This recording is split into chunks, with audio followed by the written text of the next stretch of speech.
Hello student, welcome to online class. Today we will continue chapter number 2. आज का हमारा topic है company rule expand. Company का जो फैलता शासन है, जो रूल है उसको कैसे एक्सपेंड हो रहा था, कैसे फैल रहा था। इफ में analyse the process of annexation of Indian state by the East India Company from 1757 to 1857. Certain key aspects emerge. The company rarely launched a direct military attack on an unknown territory. Instead, it used a variety of political, economics, and diplomatic methods to extend its influence before annexing an Indian kingdom. क्या है जो यदि अगर हम क्या है 1757 और से 1857 के बीच का जो ईस्ट इंडिया कंपनी के द्वारा भारत के जो स्टेट उन पर कंट्रोल की प्रोसेस को देखें तो इम्पोर्टेंट जो बातें हैं वो हमारे पास एस्पेक्ट से समझ सामने आएंगे।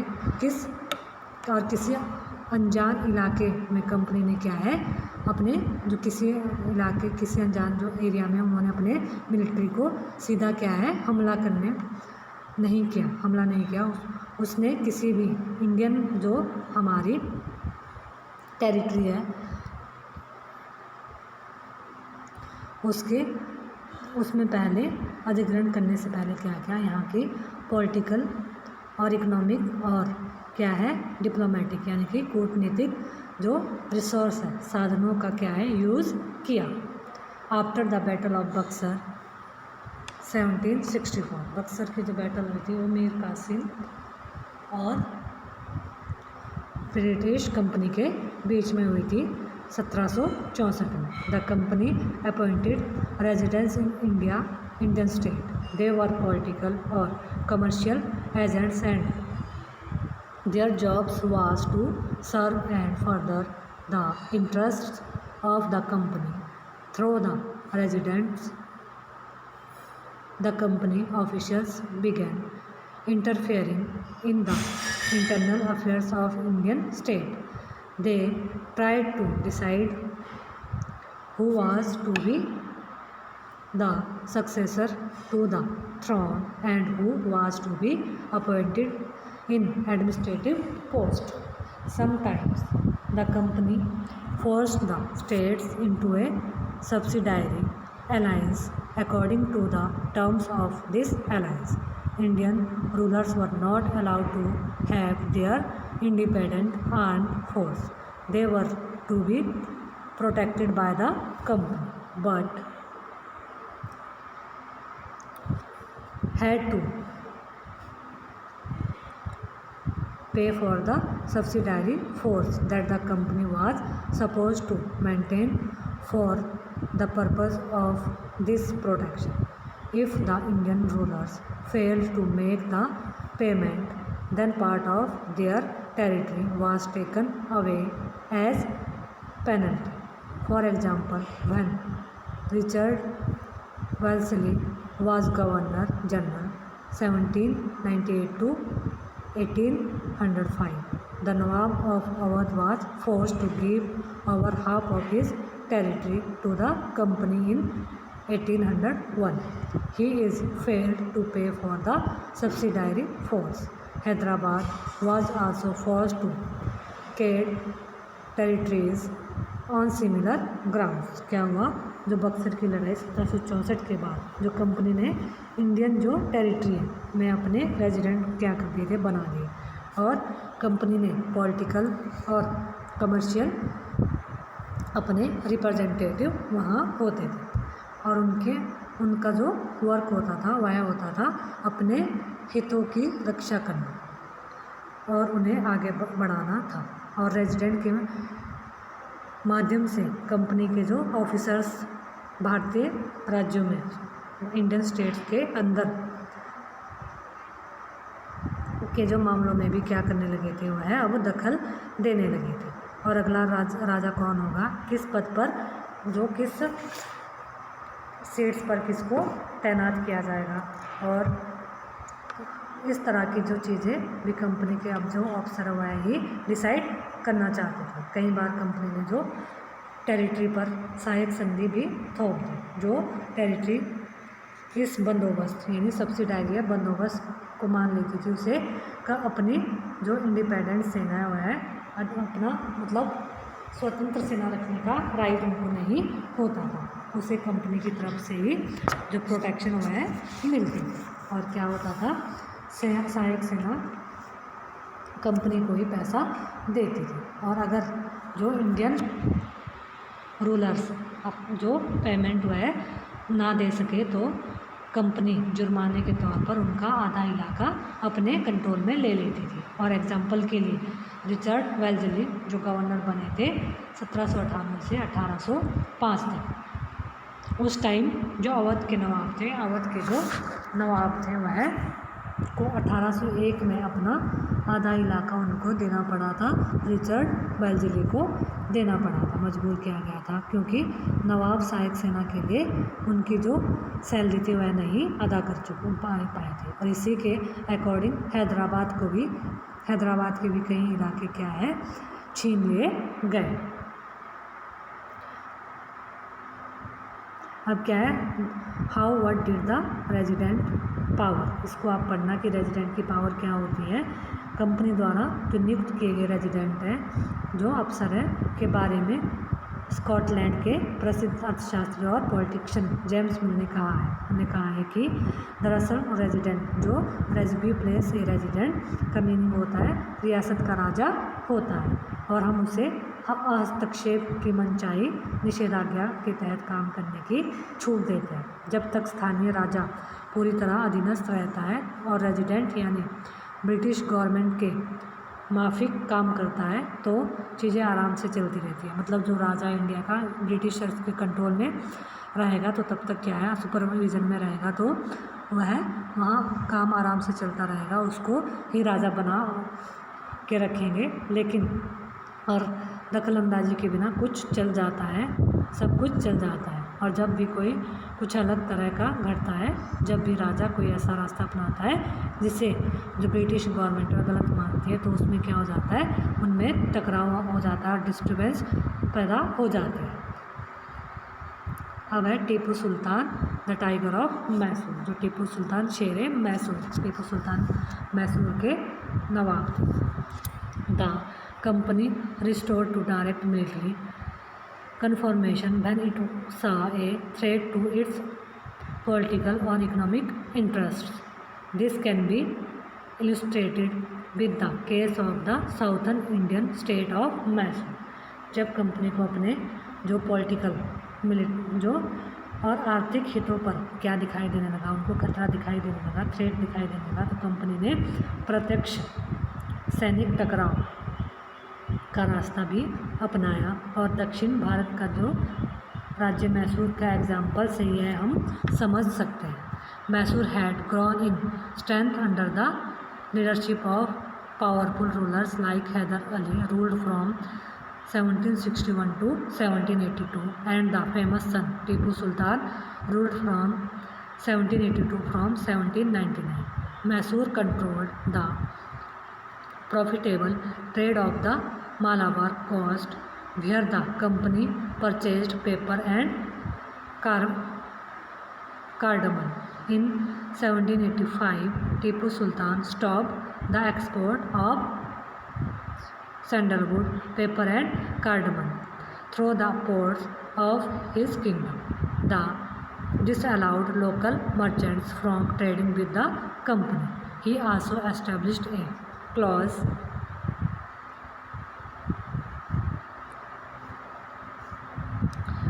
relationship with the French in India and modernized his army with their help. जो हैदर अली और टीपू सुल्तान मैसूर के फेमस शासक रहे हैं। हैदर अली टीपू सुल्तान के फादर हैं। हैदर अली ने 1761 से 1782 तक जो वह मैसूर के क्या रहे, शासक रहे, राजा रहे। और उसके बाद टीपू सुल्तान 1782 से 1799 तक शक्तिशाली मैसूर पर हो चुका था। और मालाबार तट पर उन्होंने होने वाला जो व्यापार है मैसूर टेरिटरी का अब उनके कंट्रोल में था, जहाँ से क्या है जो कंपनी काली मिर्च और इलायची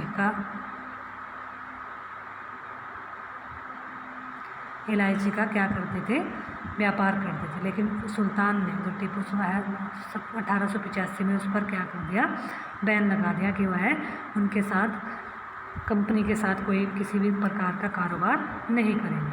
और टीपू सुल्तान ने भारत में रहने वाले जो फ्रांसीसी ट्रेडर्स से क्या है उसके रिलेशनशिप अच्छे विकसित कर लिए और उनकी हेल्प से उन्होंने अपनी सेना का क्या है मॉडर्नाइजेशन किया, मतलब आधुनिकीकरण किया। The British were furious. They saw Hyder and Tipu as ambitious, arrogant and dangerous rulers who had to be controlled and crushed. 4 wars were fought with Mysore 1767 to 69, 1782-84, 1792-92 and 1799.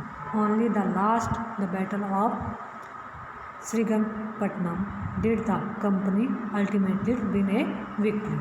Tipu Sultan was killed defending his capital Srirangapatnam. Mysore was placed under the former ruling dynasty of the Wadiyars and a subsidiary alliance was imposed in the state. सुल्तान के जो इन कदमों उससे क्या है अंग्रेज़ डरे हुए थे और उन्हें हैदर अली और टीपू सुल्तान की जो महत्वाकांक्षा घमंडी और ख़तरनाक जो दिखाई देते थे। और अंग्रेज़ों को लगता था कि ऐसे जो राजा है इनको कंट्रोल में करना और इनको हराना बहुत ज़रूरी था। और क्या है इसके आधार पर टीपू सुल्तान, हैदर अली और अंग्रेज़ों के बीच 4 युद्ध हुए थे। 1767 से 1709 के बीच हैदर अली और टीपू सुल्तान के बीच युद्ध हुआ था। तो उसमें क्या हुआ,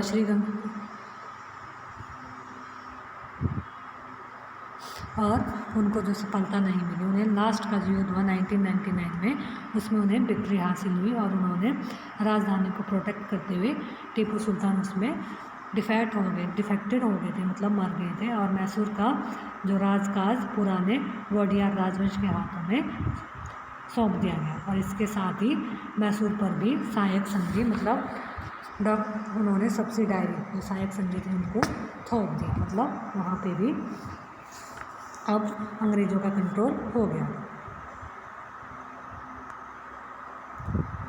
वॉर विद द मराठास, अब है मराठों के साथ जो अंग्रेज़ों की लड़ाई हुई थी।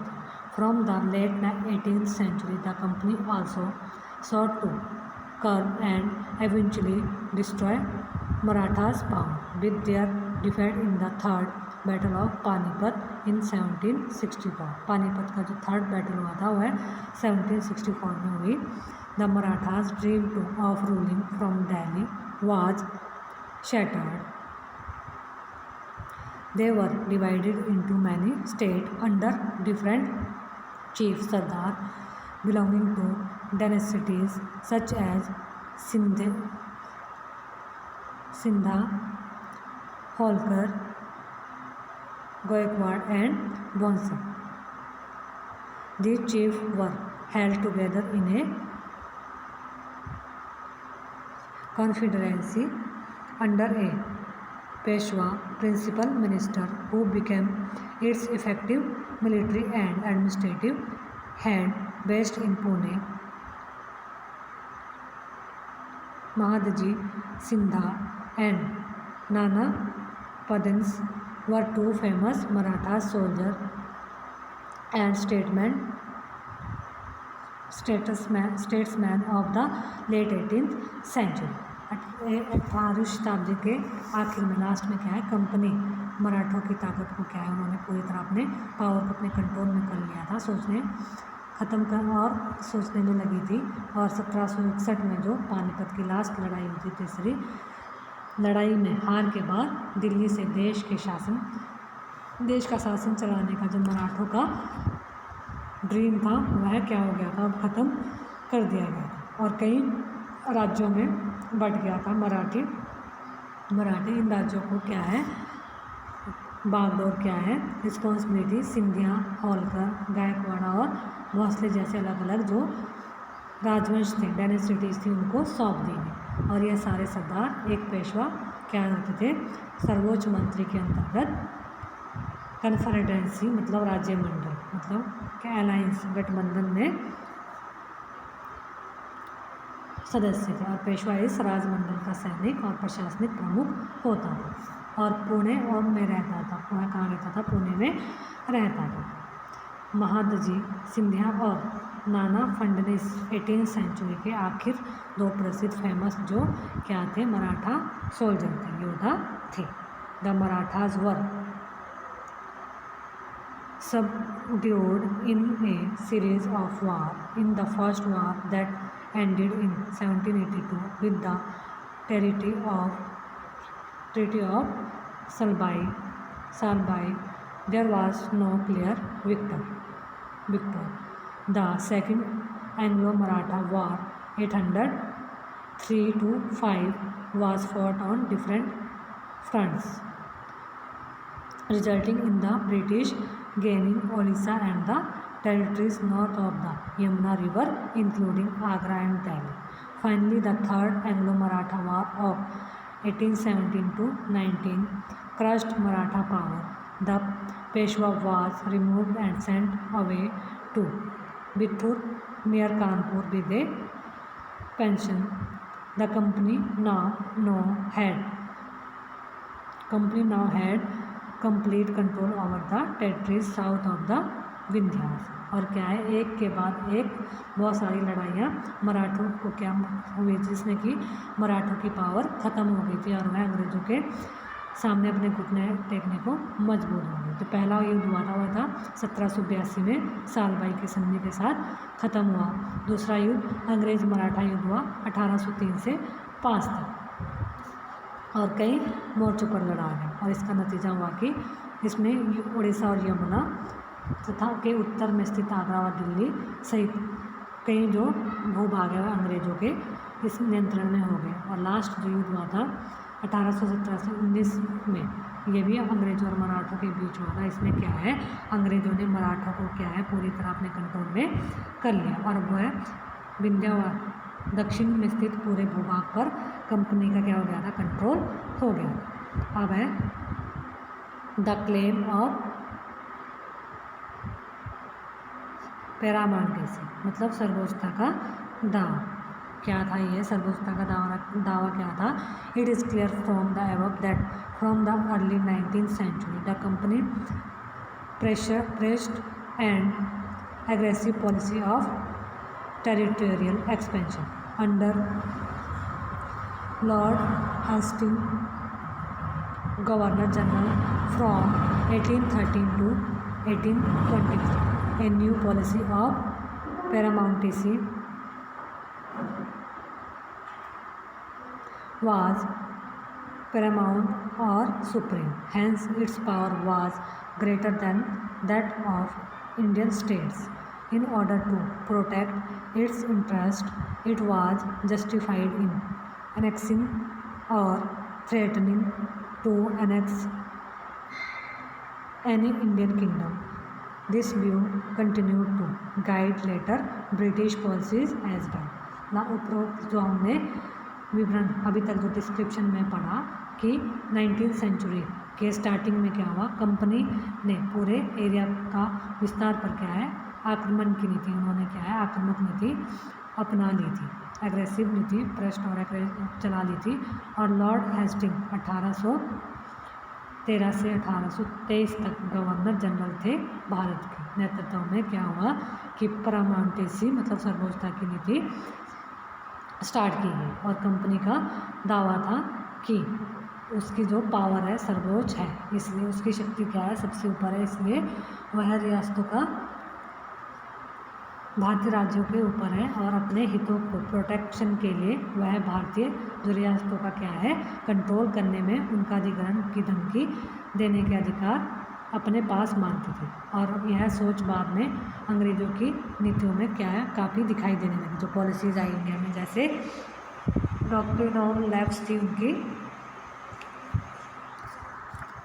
The process however did not go unchallenged. For example, when the British tried to annex the small state or Kittur in Karnataka today, Rani Channamma took to arms and led an anti-British resistance movement. She was arrested in 1824 and died in prison in 1829. But Rayana, a poor चौकीदार of Sangoli in Kittur, मतलब Karnataka, cried on the resistance. With popular support, he destroyed many British camps and records. He was caught and hanged by the British in 1830. You will read more about several cases of resistance later in the book. क्या है, यह जो process थी वह बेरोक नहीं चली। For example के लिए, जब अंग्रेज़ ने कितूर, मतलब जो प्रेजेंट में कर्नाटक में के छोटे से राज्य पर कब्जे में लेने का उन्होंने कोशिश की, तो रानी चैनम्मा ने हथियार उठा लिया और अंग्रेज़ों के खिलाफ वह लड़ी और उन्हें क्या है, जेल में डाल दिया गया। और 1824 में उनकी जेल में ही मृत्यु हो गई।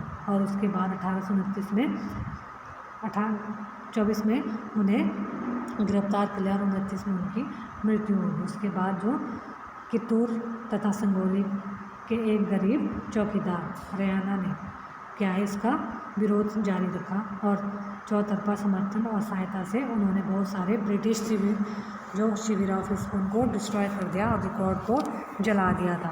1830 में क्या हुआ, उनको फांसी पर पकड़कर फांसी दे दी गई। और प्रतिरोध के ऐसे दूसरे भी बहुत सारे उनके अगेंस्ट में जो कदम उठाए गए इंडियंस ने, वो बहुत सारे ऐसे एग्जाम्पल मिलेंगे जिसको हम आगे इस बुक में आगे दूसरे चैप्टरों में भी पढ़ेंगे।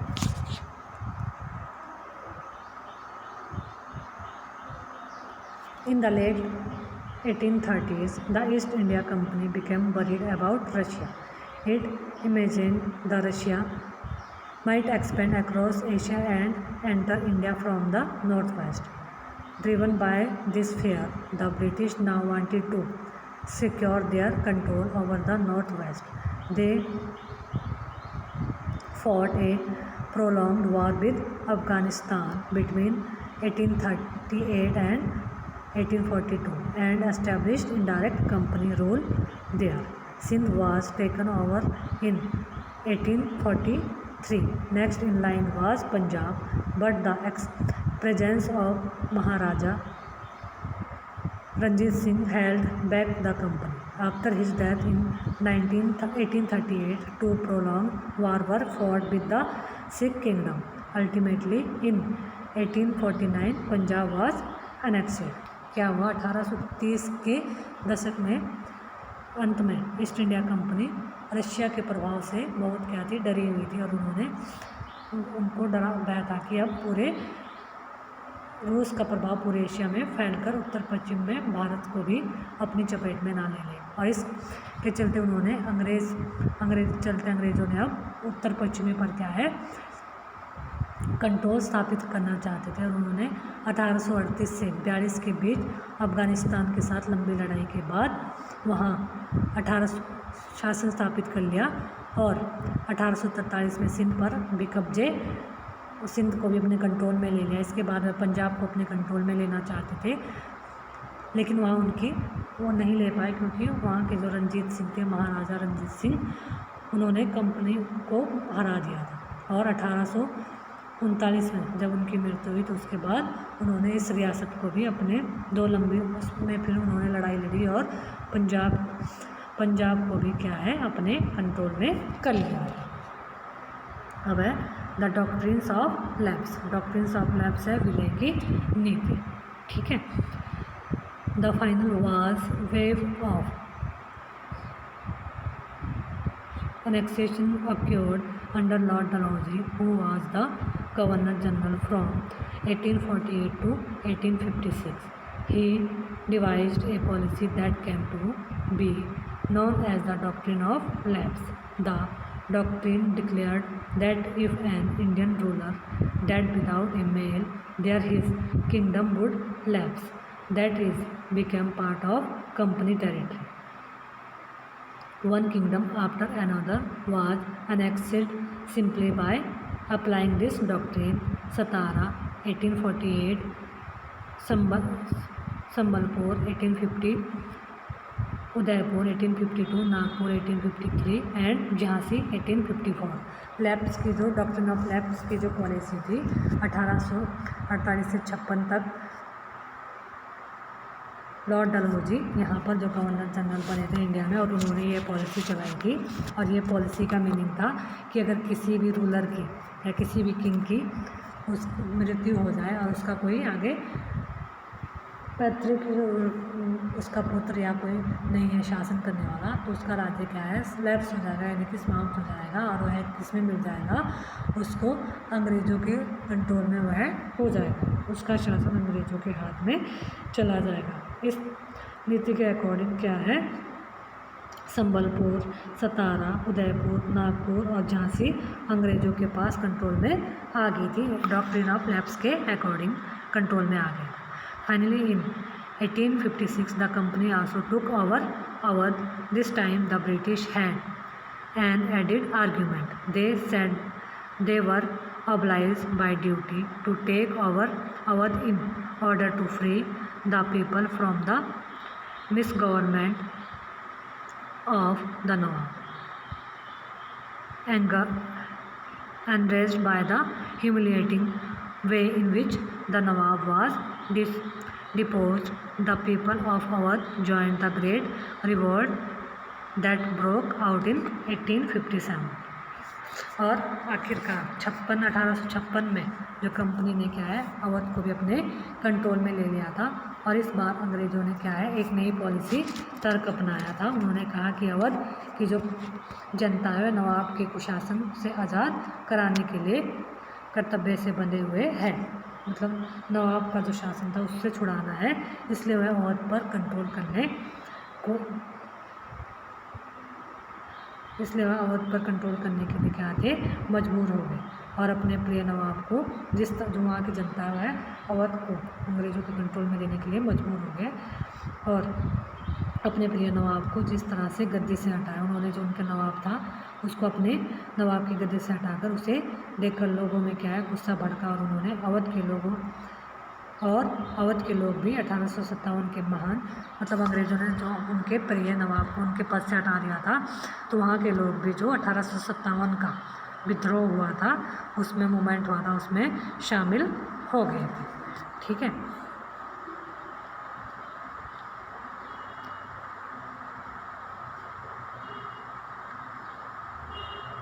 महाराजा रंजीत सिंह होल्डिंग कोर्ट, रंजीत सिंह का दरबार था ये कोर्ट, ये दिखाया गया, महाराजा रंजीत सिंह का दरबार यहाँ दिखाया गया।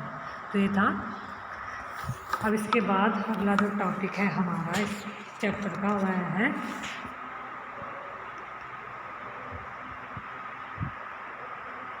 ये सारा लाहौर, दिल्ली, लखनऊ, काठमांडू, बड़ौदा, पूना, हैदराबाद, मैसूर, ये अंग्रेज़ों के कंट्रोल में था। इसके बाद नेक्स्ट वीडियो हम अगले चैप्टर में करेंगे।